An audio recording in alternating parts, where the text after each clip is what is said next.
కాలం మర్చిపోలేని జ్ఞాపకాలనే కాదు, మానలేని గాయాల్ని కూడా చేస్తుంది. తన జీవితంలో ప్రేమ ఒక భాగమే అని మేము అనుకున్నాం. తనేమో ప్రేమే జీవితం అనుకుంది. కార్తీక్ని మర్చిపోలేకపోయింది. ఎవరితో మాట్లాడకుండా ఒంటరిగా ఉండిపోయేది. తనని అలా చూడలేని వాళ్ళ నాన్న నాకు ఫోన్ చేసి, ఇంకా ఇక్కడే ఉంటే ఆ పరిస్థితులు మనుషుల్ని తలుచుకుంటూ కుమిలిపోతుంది. గీత మనకు దక్కదని చెప్పడంతో నేను గీతకి ధైర్యం చెప్పి చదువును కంటిన్యూ చేయమని చెప్పాను. స్థలం మారితే మార్పు వస్తుందని ఇక్కడ కాలేజీలో చేర్పించాను. అయినా అతని జ్ఞాపకాలు తన మదిని విడలేదు. తన ప్రేమ ఎప్పుడో కరిగిపోయిన మంచు శిఖరం, తన బాధ ఎప్పటికీ ఉండిపోయే మహాసముద్రం. గీత ఎప్పటికైనా పెళ్లి చేసుకుని సంతోషంగా ఉండాలన్నదే మా కోరిక.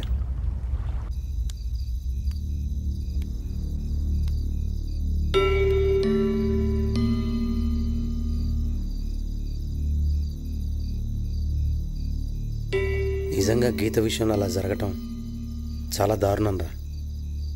ఆమె గుండెల్లో ఇంత విషాదం ఉందని ఎప్పుడూ అనుకోలేదురా.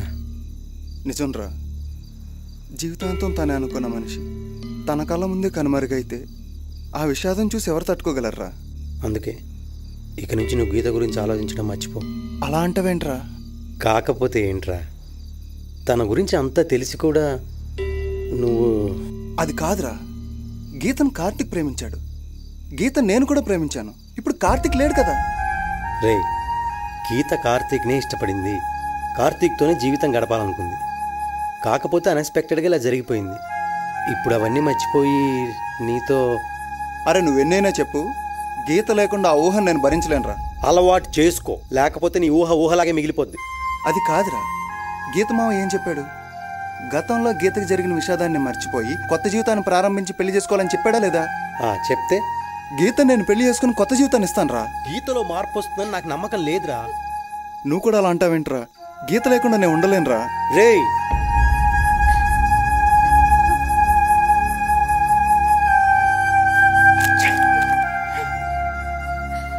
ఎవడి కర్మకి ఎవరు బాధ్యులు? నీ ఇష్టం వచ్చి చేసుకో. అరే అజయ్, నువ్వేం వరీ కాకు. నీ లవ్ సక్సెస్ కావాలని నేను దేవుణ్ణి మనస్ఫూర్తిగా కోరుకుంటున్నాను.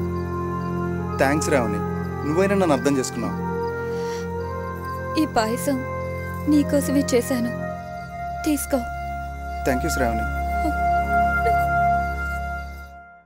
తీసుకో గీత. తిన్నానా? తిను. క్లాసెస్ బాగా జరుగుతున్నాయా? నాన్నగారికి ఫోన్ ఏమన్నా చేసావా? నిన్నే చేశాను. ఎలా ఉన్నారు అయ్యగారు? షుగర్లెస్ కాఫీ తెమ్మంటారా? అవసరం నీకు? మా అయ్యగారికి షుగర్ ఉంది, బెల్లం ఉందని. ఎందుకండి అస్తమానం దాంతో గొడవ పడుతుంటారు? నా షుగర్ సంగతి దానికి ఎందుకే? ఏదో అడిగిందిలే, దానికే కోప్పడాలా? గీత ఎక్కడికి నానా? ఇప్పుడే వచ్చేస్తాను. టిఫిన్ తిని కూడా మధ్యలో గీత, ఎక్స్క్యూజ్ మీ. 10 years బేబీకి బి పాజిటివ్ బ్లడ్ కావాలని SMS వచ్చింది, ఇవ్వడానికి వచ్చాను. Thanks madam. ఇప్పుడే ఒక అతను వచ్చి బ్లడ్ ఇస్తున్నారు. సరిపోకపోతే మీరిద్దరు గాని వెయిట్ చేయండి. ఇట్స్ ఓకే, వెయిట్ చేస్తాను.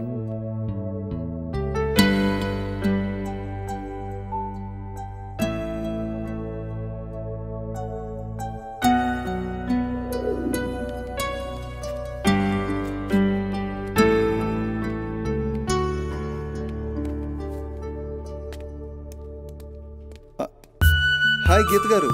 హాయ్. మీరేంటి ఇక్కడ? అవును, మీరేంటి ఇక్కడ? పాపకు బ్లడ్ కావాలని SMS వస్తే బ్లడ్ ఇద్దామని వచ్చాను. మరి మీరు? నేను కూడా మీలాగే బ్లడ్ ఇద్దామని వచ్చాను. ఎవరో ఇస్తున్నారన్నారు, అది మీరేనా? ఎనీవే, ఎవరిస్తే ఏంటి, పాపకితే బ్లడ్ అందింది కదా, అది చాలు. సరే వెళ్దామా? పదండి. బీచ్ కి రెగ్యులర్ గా వస్తుంటారా? రెగ్యులర్ గా ఏం కాదు, అప్పుడప్పుడు వస్తుంటాను ఖాళీగా ఉన్నప్పుడు. ఏవైనా మీకు హెల్పింగ్ నేచర్ ఎక్కువ అనుకుంటాను. మీరు నన్ను మరీ పొగిడేస్తున్నారు. సేమ్ బ్లడ్ గ్రూప్ అని మీరు ఎలా వచ్చారో నేను అలాగే వచ్చాను. కాకపోతే ముందు నేను వచ్చాను, వెనక మీరు వచ్చారు, అంతే. మన సైకాలజీ మేడం చెప్పినట్టు చదువు అయిపోయిన తర్వాత ఏం చేయాలనుకుంటున్నారు? పెద్ద గోలే ఉంది, ఇప్పుడు చెప్పను, సమయం వచ్చినప్పుడు చెప్తా. మరి మీ గోల్? పెద్ద గోల్స్ అంటూ ఏమీ లేవు, జీవితం ఎలా నడిపిస్తే అలా నడవడమే. మీరు మరీ ఫిలాసఫీగా మాట్లాడుతున్నారు. ఇందులో ఫిలాసఫీ ఏముంది, అందరూ చెప్పేది నేను చెప్పానంతే. లేదులేండి, అందరికీ మీకు ఒక డిఫరెంట్ ఉంది. ఏంటో ఆ డిఫరెంట్?